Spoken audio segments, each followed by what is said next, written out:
میں اس لیے بتانا چاہتا ہوں اس انگریز نے ذہن بنایا کہ دیندار لوگ، نیک متقی لوگ، باکردار لوگ، صحیح اچھی سیرت رکھنے والے لوگ سیاست میں نہ آئیں۔ میں اس لیے بتانا چاہتا ہوں اس انگریز نے ذہن بنایا کہ دیندار لوگ، نیک متقی لوگ، باکردار لوگ، صحیح اچھی سیرت رکھنے والے لوگ سیاست میں نہ آئیں۔ فلاں سیاست میں کیوں آ گئے؟ خالی واز کرتے تو بڑا اچھا لگتے تھے۔ انگریز کی سازش تھی کہ اسلام مسجدوں میں بند رہے، اسلام مدرسوں میں بند رہے، خانقاہوں میں بند رہے، اسلام صرف نکاح طلاق میں رہے، اسلام صرف جنازے کل خانیوں میں رہے، اسلام اسمبلیوں تک نہ پہنچے، پارلیمنٹ تک نہ پہنچے، دفتروں کے نظام تک نہ پہنچے، اور دھرتی کے پورے نظام سلطنت پر اسلام نہ آئے۔ ایک ذہن بنایا، آج اس ذہن کا جواب دے رہا ہوں۔ سیاست دین مصطفی کا حصہ اور سنت مصطفیٰ ہے، سنت مصطفیٰ ہے۔ اگر خالی تبلیغ میرے آقا کی سنت اور میرے آقا کا طریقہ ہوتا تو نہ ہجرت ہوتی، نہ بدر احد کی جنگیں بپا ہوتی۔ تبلیغ کے لیے جنگیں ہوئی تھی یا نظام بدلنے کے لیے؟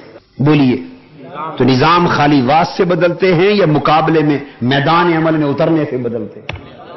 بولیے، اگر خالی واز سے اترتے تو حضور علیہ السلام اپنے صحابہ کی قطاروں کو لے کر جنگ کے غزووں کے میدانوں میں کبھی نہ اترتے۔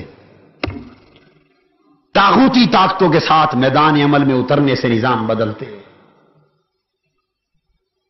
ابو بکر صدیق رضی اللہ تعالی عنہ اگر سیاست آقا کی سنت اور حضور کے دین میں نہ ہوتی تو سیدنا صدیق اکبر رضی اللہ تعالیٰ عنہ کبھی اس امت کی خلافت قبول نہ کرتے۔ سادہ سی بات تھی، فرما دیتے بھئی یہ خلافت اور حکومت اور سربراہی یہ سیاست ہے، یہ قسم کسی اور کو دو، میں تو مسجد نبوی کا خطیب لگ جاتا ہوں۔ میرا جملہ یاد رکھ لینا، زندگی بھر اتنی بات ہی کام دے جائے، اتنا ایک جملہ۔ سیدنا صدیق پر فرماتے کہ میں مسجد نبوی کا صرف خطیب رہنے دو، جمعہ پڑھاؤں گا، واز کروں گا، درس دوں گا قرآن کا، حدیث کا، تبلیغ کروں گا، یہ سلطنت، ریاست، خلافت، یہ سیاست ہے، یہ کسی اور کو دو۔ جو بات سیدنا صدیق اکبر رضی اللہ تعالیٰ عنہ کو نہ سوجی وہ آج کے لوگوں کو سوج رہی ہے۔ صدیق اکبر رضی اللہ تعالیٰ عنہ نے خطبے خطاب دیے، مگر کس حیثیت میں؟ ریاست کا سربراہ، خلیفہ بن کر۔ سیدنا فاروق اعظم امت کے خلیفہ ہوئے، عثمان غنی خلیفہ ہوئے، علی شیر خدا خلیفہ ہوئے۔ یہ ساری خلافت راشدہ یہ مصطفی سیاست نہ تھی تو اور کیا تھی؟ اسلامی سیاست نہ تھی تو اور؟ دوستو، ہمیشہ سیاست کی دو قسمیں رہیں، ہمیشہ سیاست کی دو، ایک نمرود کی سیاست رہی، ایک حضرت ابراہیم کی سیاست رہی، ایک فرعون کی سیاست رہی، ایک حضرت موسیٰ کی سیاست رہی، ایک حضور سیدنا مصطفیٰ کی سیاست رہی، ایک ابو جہل ابو لہب کی سیاست رہی، اور ادھر ایک حسین کی سیاست رہی، ایک یزید کی سیاست۔ یزید کا امام حسین سے جھگڑا کیا تھا؟ کیا یزید امام حسین کو نواسہ رسول نہیں مانتا تھا؟ کیا یزید امام حسین کو امام اہل بیت میں سے نہیں مانتا تھا؟ ولیوں کا پیشوا، متقیوں کا پیشوا نہیں مانتا تھا؟ یزید کو پتہ نہیں تھا یہ وہی حسین ہے جسے آقا کے کندھوں کی سواری ملی تھی، جسے حضور نے اپنی زبان چوسائی تھی؟ نہیں پتا تھا، جانتا تھا کہ ادھر علم بھی ہے، عمل بھی ہے، تقوی بھی ہے، طہارت بھی ہے، صدق بھی ہے، اخلاص بھی ہے، زہد بھی ہے، ورع بھی ہے، ولایت بھی ہے، روحانیت بھی ہے، امامت بھی ہے، ساری کائنات کی پیشوائی بھی ہے، سب کچھ ہے، سب کچھ جانتا تھا، مگر پھر کربلا میں اسی حسین کے سر کیوں کاٹے گئے؟ خانوادہ رسول کے سر نیزوں کی نوک پر کیوں چڑھائے گئے؟ دمشق کے بازاروں میں خانوادہ رسول کے سروں کا جلوس کیوں نکالا گیا؟ کیوں؟ کیا یزید کو امام حسین کی تبلیغ سے اختلاف تھا؟ جی، امام حسین کو واز نہیں کرنے دیتا تھا، تبلیغ سے روکتا تھا؟ بولیے نا۔ ایک ہی جھگڑا تھا جس پر کربلا بپا ہوا۔ یزید یہ کہتا تھا حسین تو خالی واز کیا کر، تبلیغ کیا کر، صرف مذہب کی خدمت کر اور میں سیاست کروں۔ سیاست میرے لیے چھوڑ دے، سلطنت میرے لیے چھوڑ دے، حکومت میرے لیے چھوڑ دے، جو نظام میں چاہوں ملک میں لاؤں، یہ سیاست و سلطنت پر میں رہوں، مسجد میں واز تبلیغ اور درس پر تو رہے۔ یزید کہتا تھا حسین تو واز کر اور میں راج کر۔ حسین واز کرے اور یزید بس واز اور راج کا جھگڑا تھا۔ امام حسین نے کہا یزید بدبخت، میرے نانا نے دین کو ان دو ٹکڑوں میں تقسیم نہیں کیا تھا۔ میرے نانا نے دین کے یہ دو ٹکڑے جو تم سمجھا رہے ہو کہ دین مسجد کے اندر رہ جائے اور سیاست و سلطنت بدبختوں، فاسقوں، ظالموں کے ہاتھ میں آ جائے، میرے نانے مصطفیٰ نے اس امر کی اجازت نہ دی تھی۔ اگر فقط واز تبلیغ کرنے کا نام دین ہوتا تو میرے آقا کا مکہ کے کافروں مشرکوں کے ساتھ کبھی جھگڑا نہ ہوتا، سمجھوتا ہو سکتا تھا، بھئی سلطنت اور سیاست تمہاری اور واز تبلیغ اور مذہب ہمارا، بس بات ختم ہو جاتی۔ مگر امام حسین نے کہا میرے نانا نے وطن چھوڑا، پتھر کھائے، تلواریں کھائیں، صحابہ شہید کروائے، مشقتیں جھیلی، تکلیفیں جھیلی، فقط اس لیے کہ جو دین لے کر میرے نانا مصطفیٰ دنیا میں تشریف لائے ہیں اس دین کی فقط تبلیغ ہی نہ ہوتی رہے بلکہ وہ دین نظام بنا کر اس دنیا کی سیاست پر نافذ کر دیا جائے۔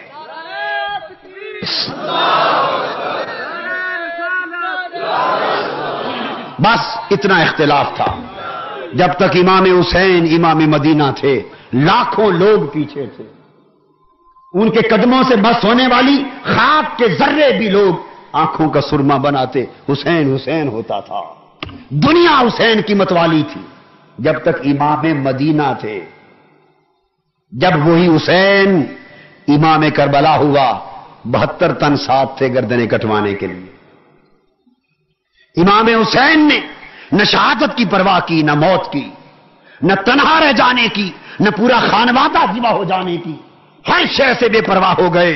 فقط ایک اصول قیامت تک حضور کی امت کے لیے وضع کر دیا کہ دیندارو، دین فقط اور اسلام فقط اور دینداری فقط مسجدوں، مکتبوں اور خانقاہوں کے اندر واز تبلیغ کرنے کا نام نہیں ہے، بلکہ جس دین کی تبلیغ کرتے ہو اس دین کو نظام کے طور پر نافذ کرنے کے لیے باطل طاقتوں سے ٹکرا جاؤ، طاغوتیوں سے ٹکرا جاؤ، استحصالیوں سے ٹکرا جاؤ اور ہر دور کے یزید کے خلاف ایک نیا مارکہ کربلا بپا کرو۔ انقلاب انقلاب انقلاب، جوانیاں لٹائیں گے، انقلاب لائیں گے، جوانیاں لٹائیں گے، انقلاب لائیں گے۔ یہ خیال کہ ہم قادری صاحب کے عقیدت مند تو بہت تھے، ہم تو ان کے ہاتھ بھی چومتے تھے، ان کے پاؤں چومتے تھے، قطار میں کھڑے ہو کے مصافحے کرتے تھے، بہت مانتے تھے، ان کا درس آتا تھا، سارے کام چھوڑ کے بیٹھتے تھے، ان کی باتیں جی میں کھب جاتی تھی۔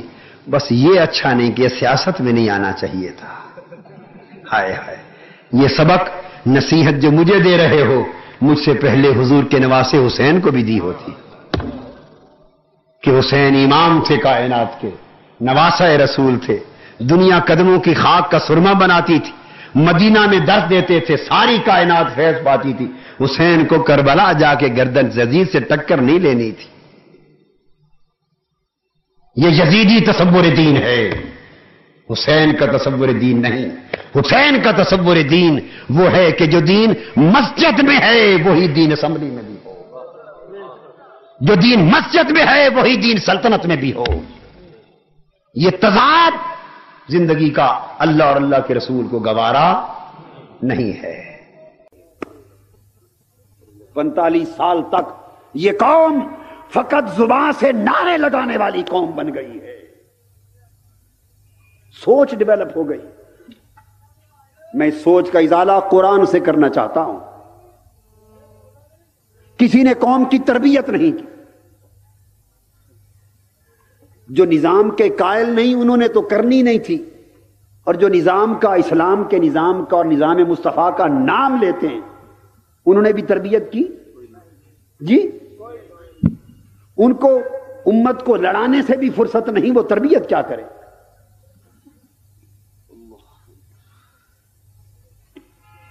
اس قوم کو تربیت کی ضرورت ہے. قوم سوچتی ایک شریف آدمی کا کیا کام سیاست میں، نہیں سوچتی. تو گویا یہ سوال بتا رہا ہے کہ قوم نے ذہنی طور پر قبول کر لیا ہے کہ ہمارے حکمران بدمعاش ہونے چاہیے، شریف نہیں ہونے چاہیے.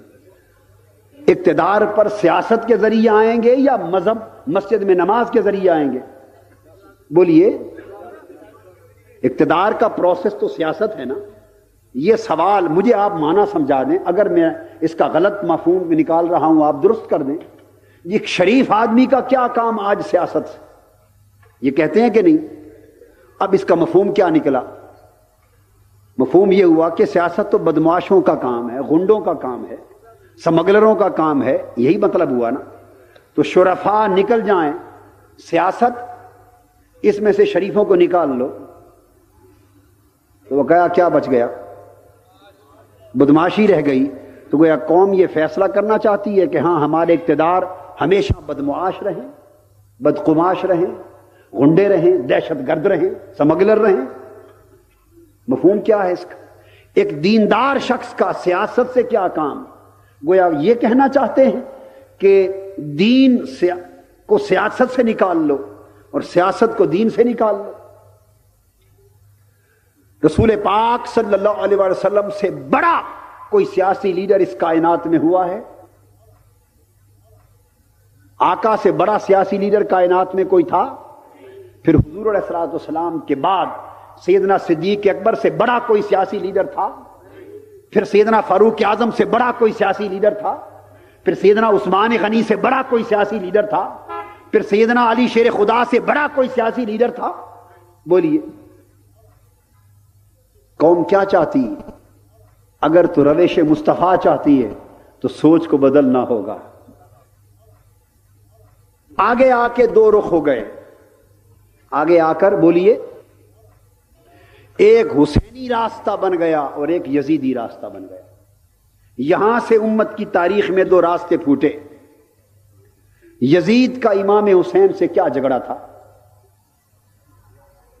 علمی جھگڑا تھا، کوئی مسلکی جھگڑا تھا، عقیدے کا جھگڑا تھا، بولیے، فقہ کا جھگڑا تھا، قرآن کی تفسیر پر اختلاف تھا.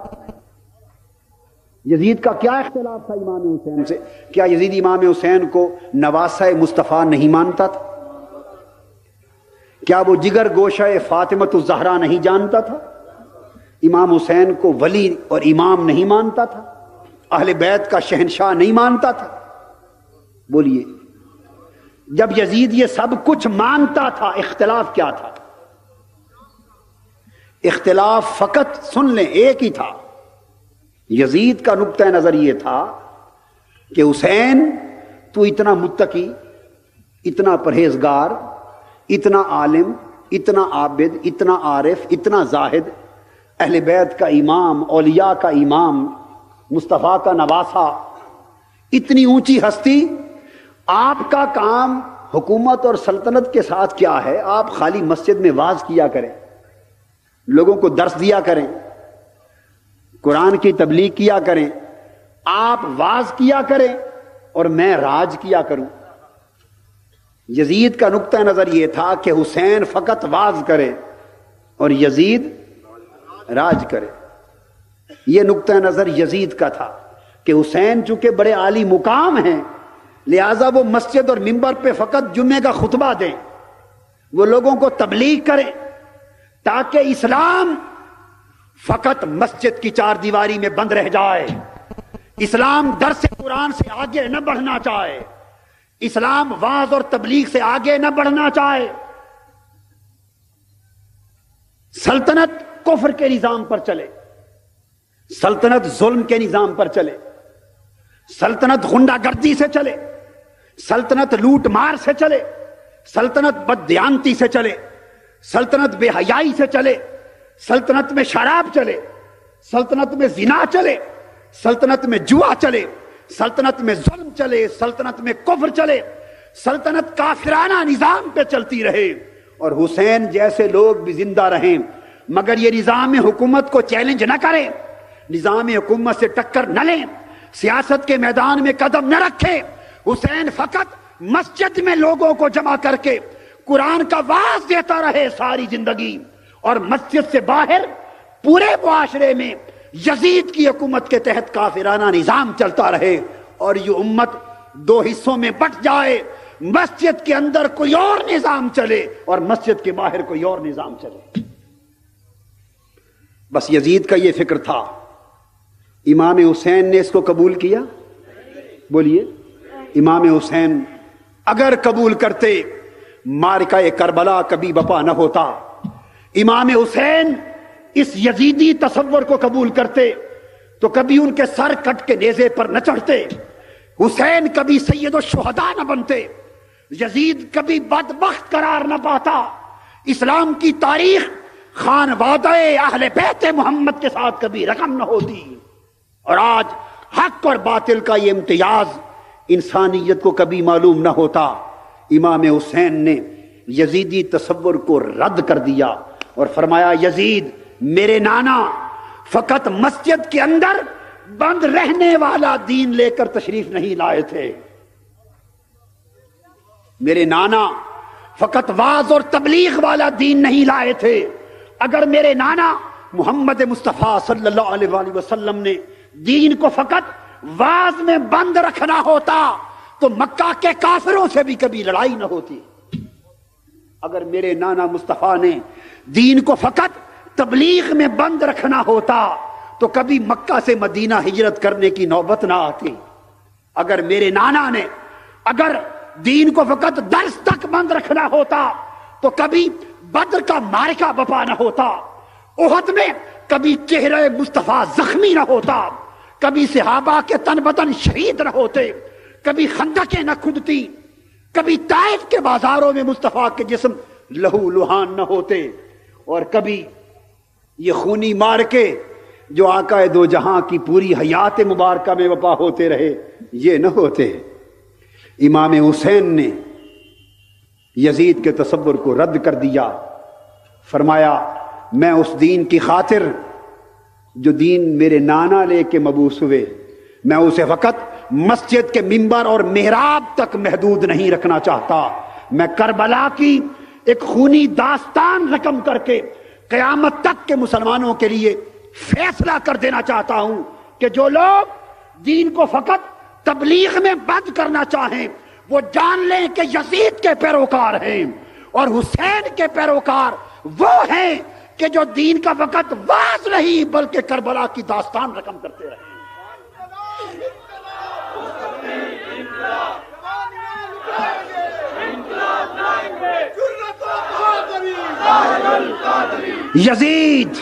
یزید اسلام کو فقط عقیدہ رکھنا چاہتا تھا، حسین اسلام کو عقیدے سے بڑھ کر نظام بنانا چاہتے تھے۔ یہ جنگ تھی، بڑی سادہ سی بات۔ آج یہ فیصلہ ہمیں کرنا ہے کہ ہم یزیدی تصور پہ چل رہے ہیں یا حسینی تصور پہ چل رہے ہیں۔ بولیے قوم کس تصور پہ چل رہی ہے؟ یزیدی تصور پہ چل رہی ہے۔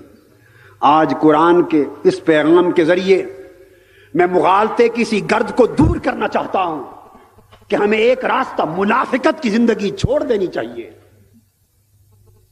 دو رنگی چھوڑ دے یک رنگ ہو جا، سراسر موم یا پھر سنگ ہو جا۔ ہم اسلام کو رہبانیت بنانا چاہتے ہیں، اسلام کو یہودیت اور عیسائیت کی طرح جیسے ان کے چرچ میں ان کی مذہب بند ہو گیا، ہم اسلام کو مسجدوں میں بند رکھنا چاہتے ہیں، اسلام کو فقط کل خانیوں کا دین رکھنا چاہتے ہیں، اسلام کو فقط نکاح طلاق کا دین بنانا چاہتے ہیں، اسلام کو فقط وراثت کا دین بنانا چاہتے ہیں، اسلام کو فقط جنازے کا دین بنانا چاہتے ہیں۔ اگر میری بات یاد رکھ لیں، ہم نے اسلام کو فقط کلخانی اور جنازے کا دین اور نماز روزے کا ہی دین بنا کے رکھا تو وقت آئے گا اس امت کا جنازہ نکل جائے گا، مجرم ہوں گے، ہم مجرم ہوں گے۔ اس لیے ایمان کا تقاضا یہ ہے کہ ہم اسلام کو فقط عقیدہ نہ رکھیں بلکہ اسے نظام کے طور پر زمین پر بپا کر دیں، اور نظام کے طور پر بپا کرنے کے لیے سیاسی جد و جہد کے بغیر اور کوئی چارہ کار بولیے نہیں ہے۔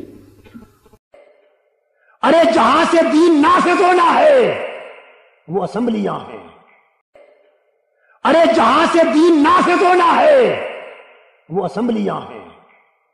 مسجد سے دین کی آواز تو اٹھ سکتی ہے مگر دین نافذ، سمجھ لو اس بات کو، مسجد و منبر سے دین کی آواز اٹھ سکتی ہے اور یہ صدیوں سے اٹھ رہی ہے، کیا نہیں اٹھ رہی؟ نہیں اٹھ رہی، اٹھتی رہی ہے۔ تو کیا مسجدوں سے خالی واز کی آواز اٹھنے سے اس ملک میں اسلام نافذ ہو گیا؟ نہیں ہو سکتا، 1000 سال بھی اس طرح نہیں ہو سکتا۔ نافذ مسجدوں سے نہیں ہوگا، یہاں سے تو پیغام دیا جائے گا، نافذ اسمبلیوں سے ہوگا کہ مسجدوں میں اسلام کی آوازیں تو بلند ہوگی مگر معاشرے میں اسلام نافذ ہوگا اسمبلیوں کے ذریعے، جن کے ہاتھ میں اقتدار ہے، جن کے ہاتھ میں آرڈیننس ہے، جن کے ہاتھ میں قوت نافذہ ہے، جو اسلام کی خلاف ورزی کرنے والوں کو دبا سکتے ہیں، جن کے ہاتھ میں قوت حکومت کی باغ ڈور ہے۔ یہ میں فتویٰ دے رہا ہوں، یہ اور روئے زمین کا کوئی عالم اگر کتاب و سنت کی روشنی میں جرأت رکھتا ہے تو اس فتوے سے اختلاف کر کے دکھا دے۔ پہلے فتویٰ سن تو لیں، فتویٰ سن لیں، فتویٰ سن لیں کہ جو شخص سیاست کو دین سے خارج سمجھتا ہے وہ کافر ہے۔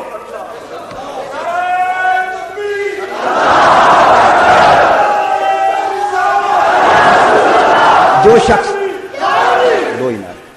میں دہرا رہا ہوں، 3 بار دہرانا چاہتا ہوں، جو شخص سیاست کو دین سے خارج تصور کرتا ہے، سیاست کو دین کا جز نہیں سمجھتا اور کہتا ہے کہ دین سیاست کے بغیر ہے، وہ کافر ہے، کافر ہے، کافر ہے۔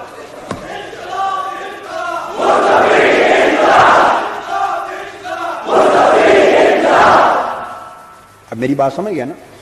میں نے آپ کو سیاست کا مفہوم سمجھا دیا۔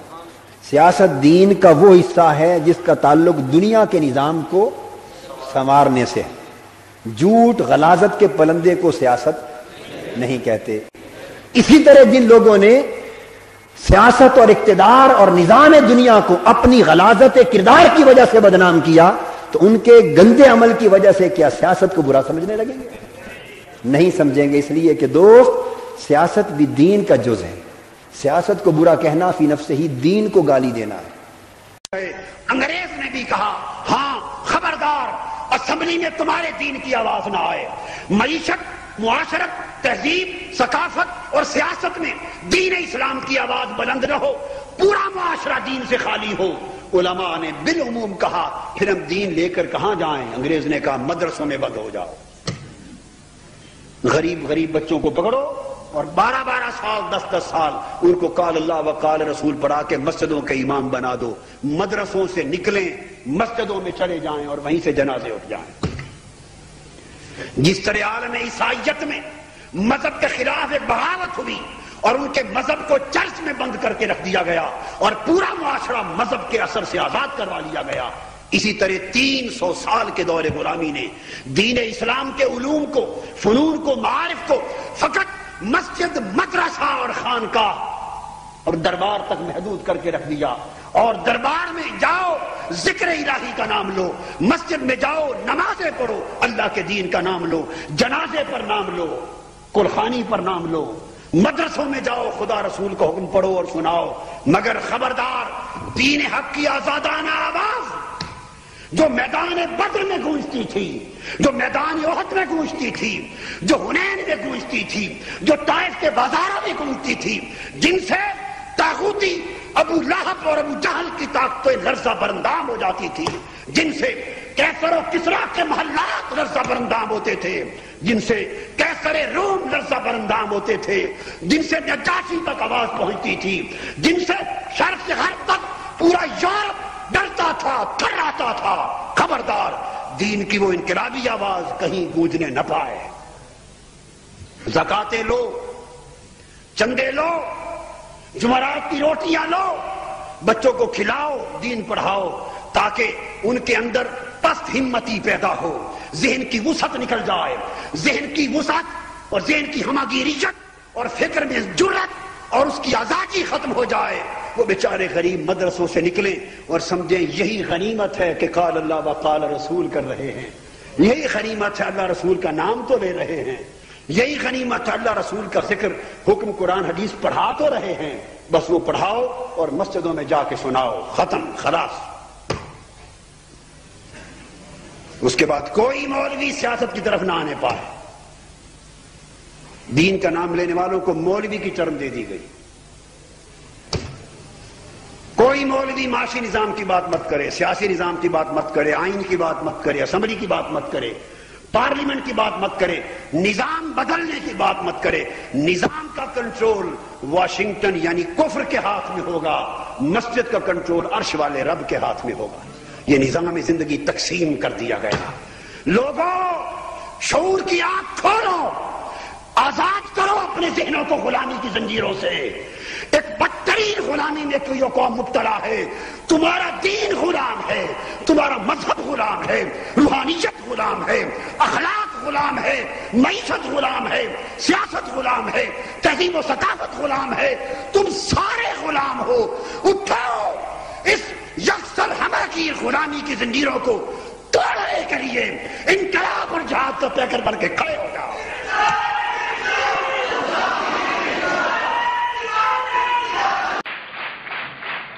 مدرسوں میں بتا دوں کیا قیادت سمجھ جاتے ہیں؟ ہم میں سے اس معاشرے کا کوئی کھاتا پیتا گھرانہ کسی اچھے لائق بچے کو دین کی تعلیم کے لیے بھیجتا؟ کوئی کھاتا پیتا گھرانہ دین کی تعلیم کے لیے نہیں بھیجتا، غریب بھیجتے ہیں۔ اور غریبوں میں بھی پڑھا لکھا بچہ سمجھدار اور طرف جاتا ہے جو بالکل نکھد ہو، اس کو دیتے ہیں مدرسہ کے لیے۔ بیک گراؤنڈ بھی سن لیں کہ کس بیک گراؤنڈ سے آیا۔ پھر مدرسہ جہاں جمعرات کی روٹیاں بچوں نے کھائیں، زکوٰۃ کے چندے کھائے، اور 10 سال تک ہاتھ بڑھا کر جو ہاتھ لیتا رہا، جس نے 10 سال پوری دین کی تعلیم و تربیت لے کر کی ہے، اس کی غیرت تو بچی نہیں ہے۔ اور جب پڑھ کے نکلا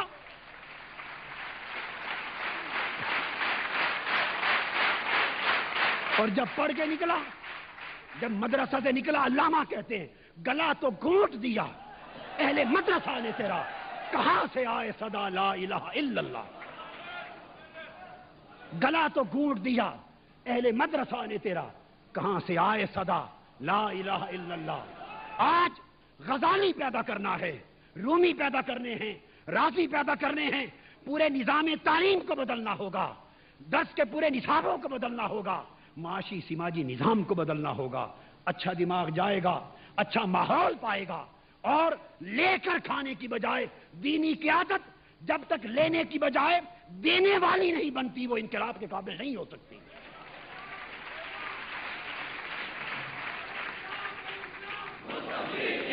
اور پھر اس کے پاس رہ کیا جائے گا؟ نہ اس کے پاس ماڈرن سائنس، نہ اسے فزکس معلوم، نہ کیمسٹری معلوم، نہ اس کو ماڈرن ایمبریالوجی معلوم، نہ اس کو سائیکالوجی معلوم، نہ اسٹرانومی معلوم، نہ میڈیکل سائنسز، نہ اس کے پاس سوشل سائنسز، نہ اس کے پاس نیچرل سائنسز، نہ اس کے پاس کوئی فلسفی، نہ modern social aspects, modern life کے تمام مسائل سے وہ دور ہے۔ اسے تو یہ بھی پتا نہیں کہ سورج مشرق سے کیوں نکلتا ہے، مغرب سے کیوں نکلتا ہے۔ اس نے فقط نکاح طلاق کے مسئلے پڑھے ہیں، یا عقائد پڑھے ہیں، مسلک پڑھے ہیں، اور ساری تعلیم اختلافی ماحول میں ہوئی ہے۔ وہ تو فیس نہیں کر سکتا دور جدید کے مسائل کو، زبان جدید اس کو نہیں آتی، مسائل جدید اس کو نہیں آتے، اپریسیشن، انالیسس سچویشنز کا اس کے پاس نہیں ہے، وہ خلا کو کہاں سے پر کرے؟